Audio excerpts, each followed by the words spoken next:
Hello, welcome to E plus.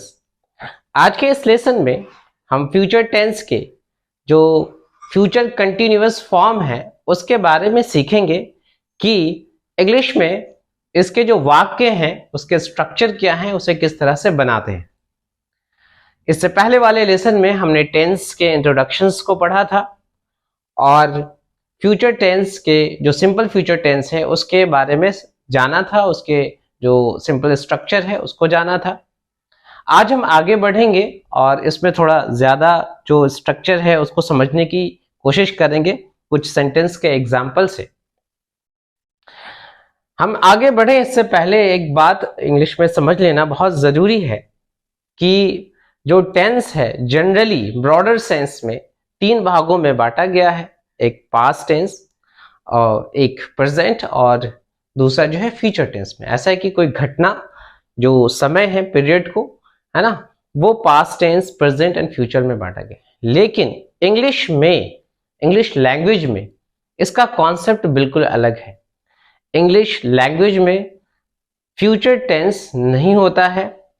English language में tense verb के अलग अलग फॉर्म्स को कहते हैं और जो इंग्लिश में वर्ब्स हैं उसके दो ही फॉर्म होते हैं, एक होता है पास्ट और एक होता है प्रेजेंट। तो इस पर हम टाइम एंड टेंस में जो डिफरेंस है उसको नेक्स्ट लेसन में कभी हम डिटेल में इसके कॉन्सेप्ट को समझेंगे। आज जो हम पढ़ेंगे वो सिंपली जो है फ्यूचर कंटिन्यूअस टेंस को समझेंगे। वही इसलिए कहा जाता है इसको फ्यूचर कंटिन्यूअस टेंस ताकि हम जो है इसको आसानी से समझ सकें।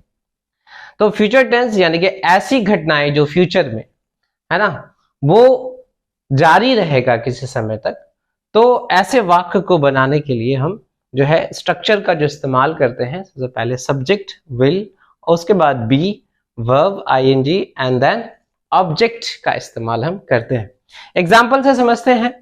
दे विल बी राइटिंग, वे लोग लिखते रहेंगे।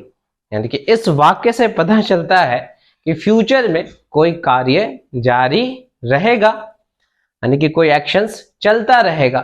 जब भी फ्यूचर में कोई एक्शंस के बारे में बात करें जो कंटिन्यूअस है यानी कि चलता रहेगा, तो वहां जो है हम इस तरह से सबसे पहले सब्जेक्ट में हमेशा जो है वे वैसे वर्ड्स होते हैं जिसके बारे में बात किया जाता है ना, या कोई एक्शंस परफॉर्म कर रहा होता है, उसे ही हम लोग सब्जेक्ट कहते हैं।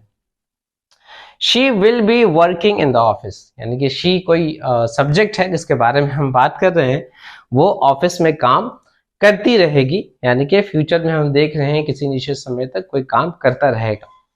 आगे जो एग्जाम्पल है, she will be playing tennis, वो टेनिस खेलती रहेगी। इस तरह से हम जो है फ्यूचर में फ्यूचर कंटिन्यूअस टेंस का इस्तेमाल करते हैं। इससे जुड़े जो कॉन्सेप्ट हैं और जो डिटेल्ड हैं एडवांस्ड लेवल के, उसको हम नेक्स्ट लेसन्स में, आने वाले सेशन में जो है टेंस के, उसको कवर करेंगे। हम सबसे पहले जो है इजली जो स्ट्रक्चर है उस पर सीख लें, उस पर प्रैक्टिस करें और उसके बाद हम जो इसके इंट्रोगेटिव कैसे बनते हैं, इसमें और भी जो अलग अलग वेज हैं जो हमें ग्रामर में सॉल्व करते समय या कॉम्पिटिटिव एग्जाम में कंफ्यूजन क्रिएट करता है, वो क्लियर हो जाएगा। आई होप कि आपको ये वीडियो जो है पसंद आया होगा, इन्फॉर्मेटिव लगा होगा। तो please subscribe my YouTube channel E plus classes. यहाँ पर हम बहुत ही ईजी तरीके से इंग्लिश को स्टेप बाय स्टेप सीखने की कोशिश करेंगे।